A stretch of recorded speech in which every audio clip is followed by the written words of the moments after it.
자, 우리가 신앙생활 하면서 하나님에 대한 생각이 다 다를 것입니다. 똑같은 하나님을 섬기는데도 내가 믿는 하나님을 어떻게 생각하느냐는 다 다를 수 있다는 것입니다. 하나님은 너무 크신 분이기 때문에 우리가 갖는 지식이나 생각 혹은 내가 경험한 것을 가지고 하나님이 어떤 분인지를 다 가늠하기는 힘들다는 것입니다. 어떤 분은 하나님을 너무 엄한 분으로 여기고 내가 무언가를 잘못하면 날마다 치시는 하나님으로 여기면서 살아갑니다. 또 어떤 분들은 하나님을 너무 편하게 생각해가지고 웬만한 잘못도 용서해 주시고 죄를 회개하지 않아도 알아서 척척 눈 감아 주시는 그런 하나님으로 여기기도 한다는 것입니다. 우리들은 하나님에 대한 헛된 신화를 버려야 되고요, 성경에서 말씀하고 계시는 진정한 하나님이 누구신지를 알아야 돼요.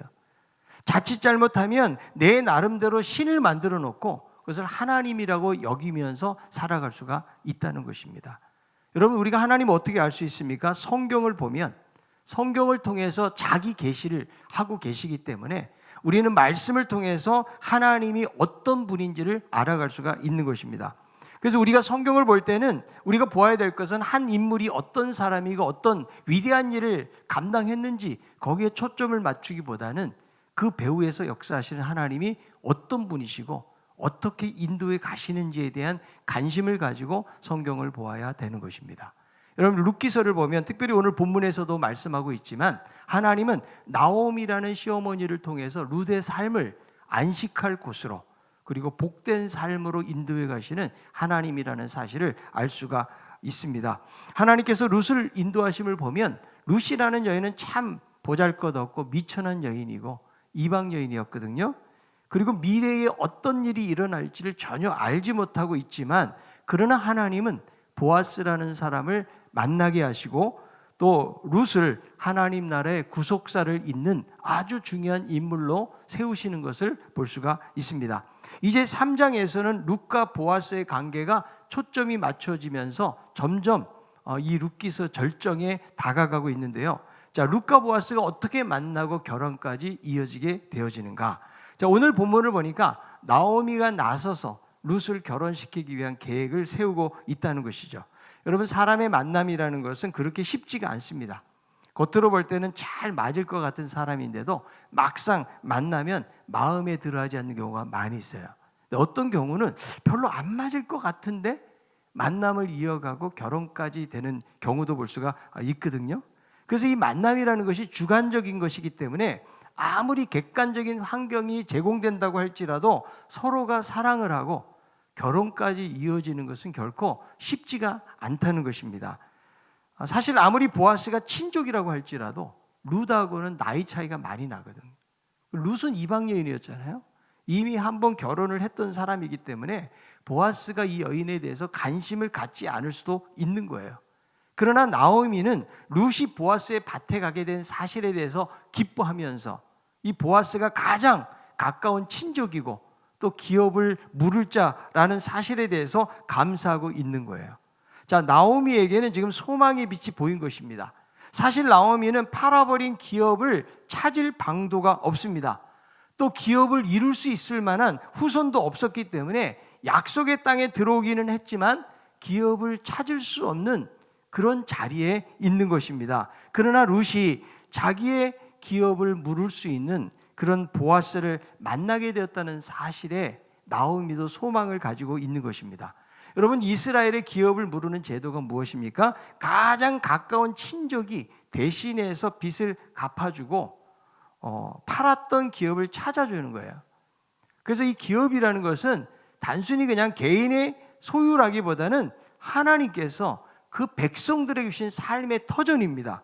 그리고 장차 하나님 나라를 받게 되는 보증이 되기 때문에 이 기업은 타인에게 함부로 양도할 수가 없는 거예요. 혹시 빚을 져가지고 양도가 되잖아요. 희년이 되면 50년이 되면 원 소유자에게 이것을 돌려주어야 돼요. 근데 희년까지는 시간이 많이 걸리잖아요. 그래서 가까운 가족이 빚을 갚아주게 되어 있는 거예요. 또 하나님께서 수혼법을 만드셔가지고 형제 중에 아들을 생산하지 못하면 그럼 기업을 물을 자가 없잖아요. 그러면 동생이 형수하고 결혼을 해가지고 기업을 이어가는 그런 제도를 만들어 놓으신 거죠.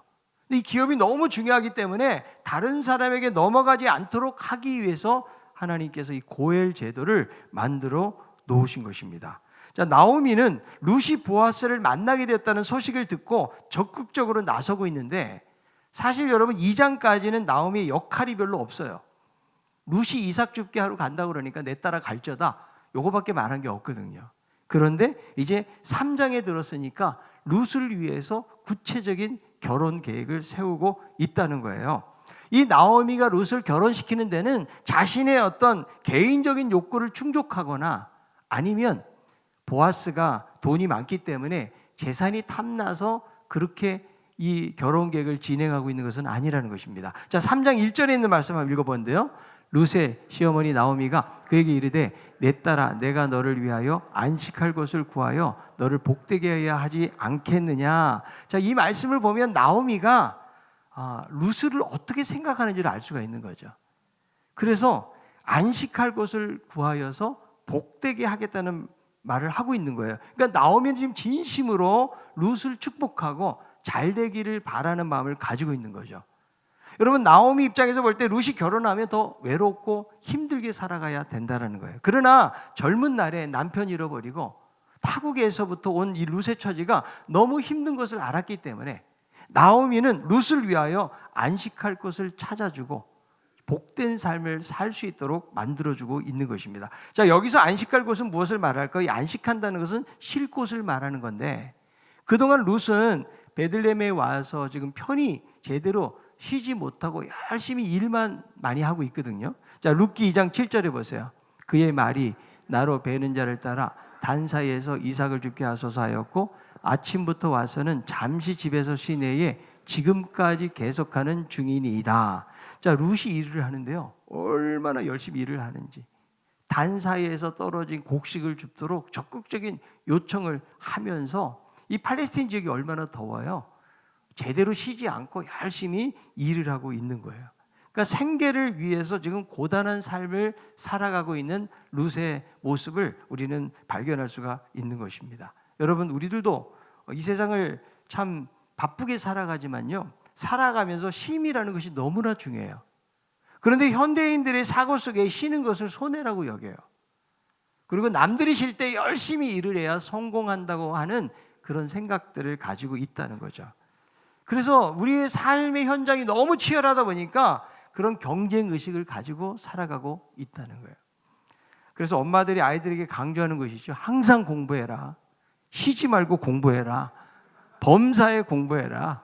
이거는 너희를 향한 엄마의 뜻이니라. 그래서 이 공부해서 너 남 주는 거 아니고 다 너를 위한 거니까 너 열심히 해야 돼.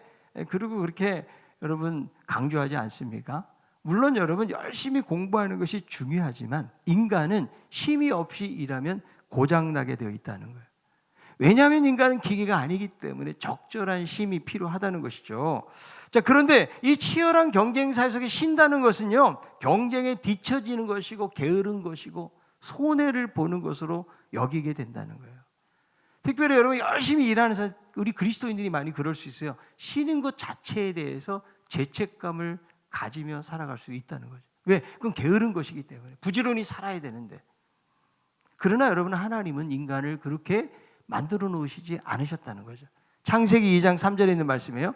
하나님이 그 일곱째 날을 복되게 하사 거룩하게 하셨으니 이는 하나님이 그 창조하시며 만드시던 모든 일을 마치시고 그날에 안식하셨음이니라. 일곱째 날을 복되게 하셨다는 거죠. 그러니까 하나님도 계속 일만 하시는 하나님이 아니고 6일 동안 창조하시고 7일째는 쉬셨다는 거죠. 6일 동안 일하고 안식일 주시고 또 6년 동안 열심히 일하고 안식년을 주시고 또 여러분 안식년이 또 7번 가게 되어지면 그때 희년이 선포가 되어지면서 모든 것이 원래의 자리로 돌아가게 하시는 것을 볼 수가 있는 거예요. 그래서 여러분 쉼이 중요하고 안식이 중요하다. 여러분 쉼은 무엇입니까? 일을 그치는 거예요. 하나님께서 안식일을 만드신 이유가 무엇일까요? 사람들이 하던 일을 멈추어야 하나님 앞에서 예배하고 자기 자신을 돌아볼 수 있기 때문에 그런 거예요.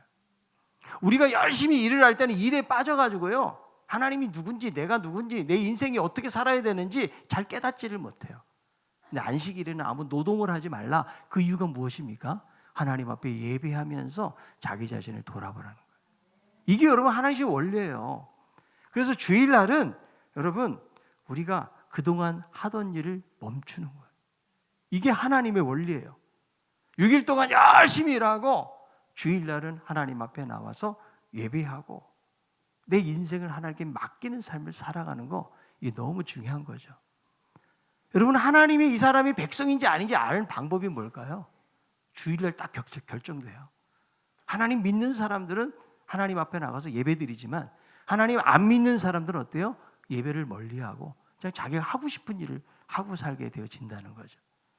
그런 면에서 여러분, 우리가 오늘날 여러분 주일간이 많이 해이해진 거 있죠. 더군다나 온라인으로 막 이렇게 하다 보니까 주일 예배를 드려도 되고 안 드려도 되고 이런 식으로 생각하기가 쉬워요. 이 날은 하나님이 딱 정하신 날이에요, 우리가. 그래서 이 주일날을 하나님께 예배 드리는 날로 딱 정해놓고 이때는 하나님께 예배하면서 나아가는 자세가 너무 우리에게 중요하다는 거죠. 여러분, 요즘 휴테크라는 말 있죠. 쉬는 것도 기술이라고요. 쉴 새 없이 일 중독으로 살면은요, 창조성이 사라지고 활력이 사라집니다. 건강을 상하게 만들어요. 근데 여러분, 우리 인생에 참 아이러니한 게 무엇입니까? 젊은 날 열심히 일을 해가지고 돈을 벌잖아요. 그리고 은퇴 후에는 망가진 건강을 회복하려고 그 젊었을 때 힘들어 벌은 돈을 다 써버린다는 거죠. 여러분, 열심히 일만 한다고 해서 좋은 것은 아니에요. 하나님께서 우리 인간에게 주신 그 원리를 따라 우리는 살아야 돼요. 자, 그래서 여러분, 예수님도 제자들이 너무나 바빠가지고 식사할 여유조차 없으니까 제자들에게 이렇게 말씀하시죠. 마가복음 6장 31절. 이르시되 너희는 따로 한적한 곳에 가서 잠깐 쉬어라 하시니 이는 오고 가는 사람이 많아 음식 먹을 겨를도 없음이란. 너무 바빠가지고 먹을 겨를도 없는데 예수님께서 너희는 한적한 곳에 가서 잠깐 쉬어라, 이렇게 예수님께서 말씀하시는 거죠. 그래서 여러분, 우리들은 적절한 삶의 균형을 가져야 돼요. 너무 한쪽으로 치우친 삶을 살잖아요. 건강을 잃게 되고요, 마음의 여유도 잃어버리게 되고 인생에서 중요한 것을 다 잃어버립니다. 여러분, 생존을 위해서 살다가 말이죠, 성공을 했는데 가족관계 잃어버려요. 사랑도 잃어버립니다. 정말 중요한 거, 내가 무엇을 위해서 돈 벌고 이렇게 달려왔는가, 그거 다 잃어버리는 수가 있기 때문에 우리가 삶 속에서 적절한 균형을 잡는 것은 너무나 중요하다는 거예요. 리처드 스웬슨 박사의 책에 여유라는 책에 이런 글이 있어요. 여유는 당신이 해야 할 일과 당신이 할 수 없는 한계를 갈라주는 잣대임을 알 수 있습니다. 그러므로 당신의 삶에 여유가 없으면 없을수록 당신은 더 많은 스트레스를 받게 될 것입니다. 마치 여백도 없고 띄어쓰기도 안 된 채 글자로만 빼곡히 채워진 페이지를 읽는 것과 같습니다. 만약에 여백과 띄어쓰기 없는 책을 읽는다면 얼마나 힘들고 혼동스러울까요?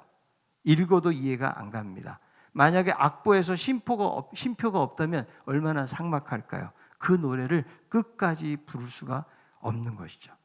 그래서 여유 없는 삶은요, 쉼표가 없는 악보와 같다.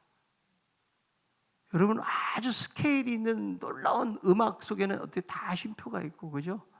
어디서 강하게 하고 약하게 하고 이런 게 들어가 있을 때의 조화를 이루게 되어지는 것처럼 마찬가지잖아요. 삶의 여유는 기계의 윤활유를 치는 것 같아요. 쉼은요, 삶의 윤활유입니다. 활력을 주고 생명력을 불어넣기 때문에 죽도록 일만 하지 말고 삶의 여유를 찾아 즐기라는 거예요. 바쁜 스케줄 속에 자신을 찾고 돌아볼 수 있는 여유를 즐기라는 거죠. 바쁜 일을 먼저 하지 말고 중요한 일을 먼저 하십시오. 이것이 지혜라는 거예요. 그래서 삶의 우선순위를 정할 때 집중해서 열정을 쏟을 수가 있다는 거죠. 여러분, 우리는 쉴 때는 제대로 쉬어야 돼요. 그때 성경책 가지고 가지 마세요. 쉴 때는. 일할 때도 제대로 일 안 하고 또 쉴 때도 제대로 안 쉬고 이것도 저것도 아니고 죽도 밥도 안 되는 거, 이런 삶이 아니고 일할 때는 열심히 일하는 거예요. 그리고 쉴 때는 그냥 아무 생각 없이 쉬는 것이 상당히 중요하다는 거예요. 여러분, 쉼을 갖는다는 것은 단순히 육체적인 노동만을 중단한다는 의미가 아니고 쉼을 통해서 마음의 평안을 얻게 된다는 거죠. 근데 우리가 쉬지 않고 무언가를 추구하고 막 성취하는데 에너지를 쏟잖아요. 그 일이 안 될 때 우리는 불안해하고 걱정과 근심이 생기고 불평과 원망이 생기는 거예요. 그래서 여러분 멈추어야 돼요. 멈추어서 자신을 돌아볼 때에 우리는 미래도 준비할 수가 있는 것입니다. 이무석 박사가 쓴 30년 만의 휴식이라는 책에 거기에 선 박사라는 주인공이 나오는데요. 이 사람은 한마디로 성공한 일 중독자였어요. 쉬지 못하는 사람이에요. 휴가를 안 보냈다는 말은 아니거든요. 그런데 어느 날 자기의 작은 말 실수 하나 때문에 강이 공포증이 생기고 이 사람이 불안감에 시달리기 시작합니다. 그런데 안정제를 먹은 것도 아닌데 하루아침에 불안이 사라지는 놀라운 경험을 하게 됩니다. 자신이 바닷가에서 보낸 시간은 30분이 채 안 됐지만 그는 평생을 살아가면서 처음으로 휴식을 누린 것 같았고 눈물이 날 것 같았다는 거죠. 근데 평상시에 보니까 휴가를 가더라도 항상 노트북 가지고 이렇게 갔는데 그때는 모든 일을 중단하고 일과 상황에서 자유로운 시간을 가졌는데 비록 짧은 시간이었지만 이 사람에게 자유를 주었다는 거예요. 여러분, 우리들도 대부분 속박속에 살아가죠. 생계를 위해서, 가족들을 부양하기 위해서, 여러 가지 여러분 책임들을 감당하기 위해서 우리가 자유롭기가 쉽지가 않아요. 그래서 여러분 휴가 가는 것도 그냥 일의 연장선처럼 되기가 쉽다라는 거죠. 그런데 우리가 쉼을 얻게 되었을 때에 쉼도 하나님의 원리이기 때문에 그때는 여러분 푹 쉬셔야 돼요. 다른 생각하지 않고 그럴 때 훨씬 더 일을 능률적으로 할 수 있다는 사실을 기억할 수 있기를 바랍니다. 여러분 룻에게 안식과 쉼이 필요했던 거죠. 룻도 얼마나 열심히 일했어요. 먹고 살아야 되니까 지금 시어머니 이 나오미를 봉양하기 위해서 곡식을 줍는 일에 자기 몸을 아끼지 아니합니다. 근데 나오미 입장에서 볼 때는 이 젊은 룻이 너무나 안타까운 거죠. 그래서 룻의 행복을 위해서 보아스와의 결혼을 지금 계획을 가지고 코칭을 하고 있는 거예요. 안식할 곳을 위하여 너를 복되게 하리라. 그렇다면 룻이 구체적으로 안식할 곳은 무엇을 말하는 것일까요? 자, 룻기 1장 9절에 있는 말씀이에요. 여호와께서 너에게 허락하사 각기 남편의 집에서 위로를 받게 하시기를 원하노라 하고 그들에게 입맞춤에 그들이 소리 높여 울며. 자, 두 명의 며느리를 집으로 돌려보낼 때 나오미가 그런 말을 한 거죠. 각기 남편의 집에서 위로를 받기를 원한다. 이 위로라는 말이 안식하다, 같은 어근을 사용하고 있는 거예요. 그러니까 여러분 쉴 곳이 어디예요? 바로 결혼을 통해서 여인에게 주어지는 안식을 말하는 거죠. 여러분 고대 사회에서 이 남편의 역할은 너무나 절대적인 것이죠. 그러니까 나오미는 룻에게 남편을 만들어주고 가정을 통해서 안식하고 쉴 곳을 제공해 주고자 하는 것입니다. 자, 보아스가 룻에게 여호와께서 온전하게 상을 베풀기를 원하노라 이런 축복한 적이 있었잖아요. 그 축복도 무엇입니까? 남편을 만나서 가정을 이루는 일에 대해서 보아스가 룻을 축복을 한 것입니다. 안식할 곳을 주어서 복되게 하리라. 그래서 여러분 이 고대 사회뿐만 아니라 가정이라는 것이 너무나 중요해요. 우리에게 쉼을 주고 안식처를 제공해 주는 것은 바로 가정입니다. 여러분 세상에서 가정만큼 소중하고 귀한 것은 없어요. 여러분의 가정이 불안하잖아요. 아무리 내가 직장에서 성공적인 삶을 산다고 할지라도 그 사람은 늘 불안할 수밖에 없어요. 내가 교회 생활을 열심히 해도 우리의 가정이 제대로 평안과 안식이 없잖아요. 그러면 교회 생활 열심히 하는 것만 가지고는 마음의 평안을 얻을 수가 없다는 거죠. 여러분 노인들이 치매 환자가 되잖아요. 기억은 잃어버려도 공통점이 뭐예요? 전부 다 집에 가고 싶다는 거예요. 그만큼 가정이 중요하기 때문에 기억을 잃어도 가고 싶은 곳이 가정이다. 지난번에 저희 가족이 코로나에 3명이 확진이 됐어요. 제 아들이, 제 아내가, 딸이. 그 4명의 가족이 있었는데 3명이 확진이 되니까 제가 그날 가출을 했습니다. 왜냐하면 거기다가 감염이 되니까. 그럼 뭐 설교도 못하고 또 이 사역을 쉬어야 되니까. 그런데 딱 나왔는데 갈 곳이 없는 거 있죠. 그리고 일주일 동안은 어디서 기거하고 있어야 되는데 옷도 그렇고 먹는 것도 그렇고 잠자리도 그렇고 보통 불편한 것이 아닌 거예요. 그래서 짐을 싸고 나와가지고 하룻밤을 잤어요. 근데 그 다음날 아침에 저에게 코로나 증세가 온 거예요. 할렐루야. 왜 할렐루야겠어요? 야, 이제 내가 집으로 돌아갈 수가 있겠구나. 나도 확진이 됐기 때문에. 죽어도 같이 죽고, 그리고 코로나 걸려도 같이 걸리는 게 가족이고요. 제가 들어가니까 제가 얼마나 환영을 받았는지 몰라요. 같은 환자가 됐다고. 마음껏 같이 음식도 먹고 함께 할 수 있다고 그래가지고 오히려 환영을 받았던 기억이 있는데요. 사랑하는 사람과 함께하는 이 가정이 안식할 곳이고 바로 복된 곳이다. 여러분, 이 땅에서 천국의 안식을 누리는 것이 바로 가정이에요. 물론 가정이 지옥으로 변하기도 하죠. 왜 그럴까요? 우리의 가정을 소중히 여기지 않고 잘 가꾸지 못했기 때문에. 그래서 여러분, 가정을 허무는 여우들이 있다는 거예요. 이 제일 중요한 장소인데, 하나님이 만들으신 이 가정이라는 곳인데, 이 안에서 가족들 지간에 서로가 싸우고 서로가 갈등하고 진정한 어떤 쉼을 주지 못하는 그런 경우가 많이 있잖아요. 그래서 여러분, 우리들은 기도하고 정말 우리의 가정이 예수 그리스도를 모시고 주의 말씀 안에서 평안함을 누리는, 그래서 지쳐있는 몸과 마음이 안식을 얻을 수 있는 그런 가정으로 우리는 만들어 가야 된다는 거예요. 여러분, 한국심리상담센터에서 10가지 문항으로 설문조사를 했는데요. 첫 번째 문항이 뭐냐면, 다시 태어나더라도 지금의 배우자와 결혼을 하겠는가? 바깥으로 말은 하지 마세요. 옆에 앉아 있으니까. 그랬더니 아내들이 답변을 했어요. 아니요라는 답변을 얼마나 했는지 아세요? 70.7%래요. 10명 중에 7명이 지금의 남편과 함께 결혼 생활 반복하고 싶지 않다. 상당히 저는 심각한 거예요. 그렇게 반응을 보였다는 거죠. 근데 반면 지금 남편하고 나는 결혼하겠다 예라고 대답한 사람이 27.5%가 있었답니다. 근데 살겠다는 이유가 뭔지 아세요? 하나는 수십 년 살아오면서 다 고쳐놨는데 다시 만나면 고생할까 봐 그냥 이 남편이랑 살겠다 뭐 이렇게 된 거예요. 여러분, 가정만큼 중요한 것이 없는 거죠. 저를 비롯해서 우리 남편들이요, 아내들을 더 사랑하길 바랍니다. 아멘을 아무도 안 하시는 남편들은 뭐예요? 아내들이요, 남편들을 사랑할 수 있기를 바랍니다. 우리 부부가 가정에서 바로 서 있어야 자녀들도 평안하고 안식을 얻을 수가 있는데, 부부가 맨날 싸우고 그러면요, 자식들이 결혼하기도 싫어해요. 상처받아가지고. 그래서 여러분, 부부의 관계가 너무너무 중요한 것이죠.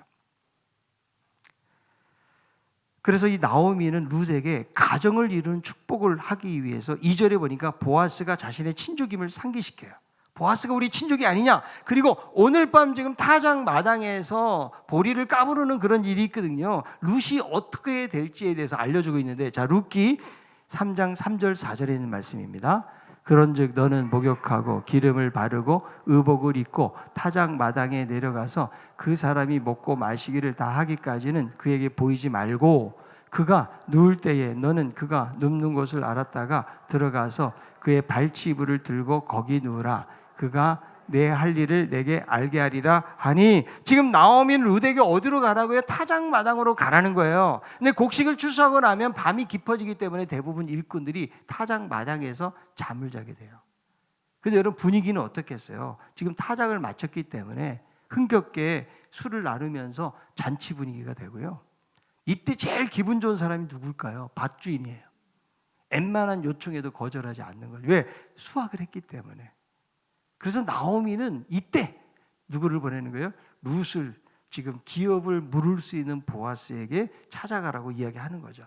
그래서 이 말씀 속에 목욕을 하고 기름 바르고 의복을 입으라는 말은 보아스를 유혹하기 위해서 신부 복장을 하라는 그런 말은 아니에요. 왜냐하면 한밤중에 지금 신부 복장을 하고 타작마당에 간다는 것도 되게 어색한 일이고요. 그리고 사람들의 눈에 띄지 말도록 하라고 그랬기 때문에, 보통 여러분들이 하루 우리가 바깥에 나갔다 오면 몸을 씻잖아요. 그런 것처럼 깨끗하게 지금 몸 단장하고 준비를 해서 가라. 그리고 보아스에게 보이지 말고 그 눕는 것을 보았다가 발치이불을 들고 거기에 누우라. 여러분, 우리는요, 이런 이 고대 사회 속에서 이런 행동이 무엇을 의미하는지 잘 이해는 안 가요. 그런데 이것은 이스라엘의 고엘 제도 속에서 결혼에 대해서 적극적으로 청혼을 하는 일련의 행동 정도로 우리가 이해를 하면 좋을 것 같아요. 자, 나오미는 룻을 보내면서 이제 나머지는 그렇게 하면 보아스가 알아서 해줄 거야. 지금 이 나오미도 보아스가 누군지를 알기 때문에 그렇게 믿고 보내는 거예요. 근데 사실 여러분 룻의 입장에서 볼 때는 이방 여인이고 지금 이해할 수 없는 이런 일들을 지금 하라고 하면 이해가 안 가잖아요. 그런데 전혀 여기에 대해서 말하지 않아요. 그냥 순종하는 모습으로 따르는 그런 룻의 모습을 볼 수가 있는 거예요. 여러분 룻이 결혼하지 않잖아요. 가부인 이 두 여인에게는 미래가 없어요.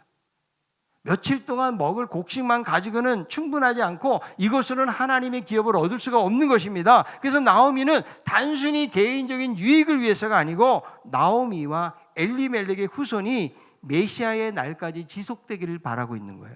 그리고 하나님의 기업에서 탈락하지 않도록 기업 물을 자인 보아스를 찾아가게 하고 적극적으로 구하게 하고 있는 거예요.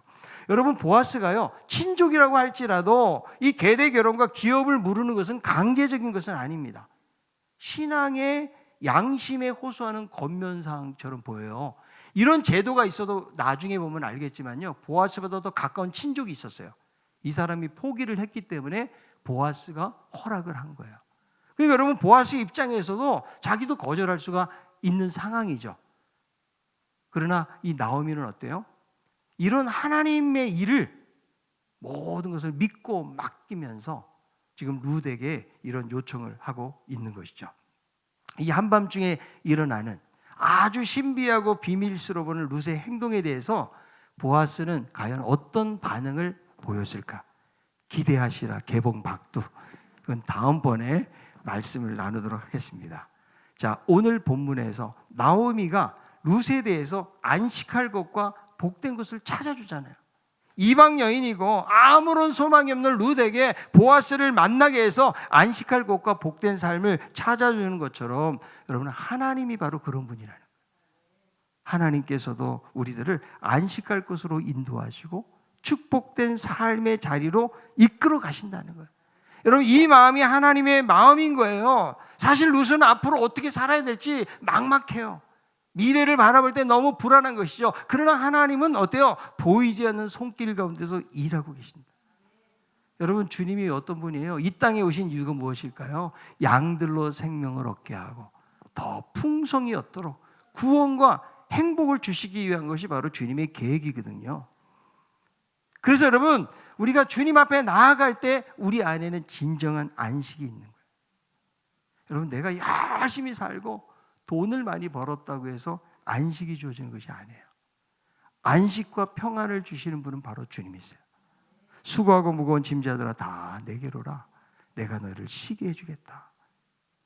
삶에 대해서 일에 대해서 지쳐있는 우리들을 향해서 주님은 초청하고 부르고 계시는 거예요. 여러분 우리가 예수 믿고 살아가지만 얼마나 살면서 수많은 걱정과 염려가 있습니까? 평안을 누리지 못하잖아요. 그런데 우리를 위해서 안식할 곳을 주시고 우리의 삶을 복된 삶으로 인도하시는 하나님이 바로 우리의 하나님이라는 거예요. 여러분 직장생활하고 사업하고 또 가족들 부양하고 또 생계를 책임지기 위해서 얼마나 여러분 힘들게 일하십니까? 여러분 사람에게 우리는 그런 위로를 잠깐 받을 수도 있어요. 그런데 여러분 가족이라고 할지라도 우리를 정말 하루 동안 살았던 사실에 대해서 충분하게 공감해주고 위로해주는 가족들 결코 쉽지 않아요. 다 바빠요. 자기 살기 바빠요. 여러분 친한 동료들이 우리를 위로해 줄 수 있지만 그러나 사람의 위로만 가지고 우리는 충분한 위로가 되지를 못해요. 하나님은 우리를 위로하시는 하나님.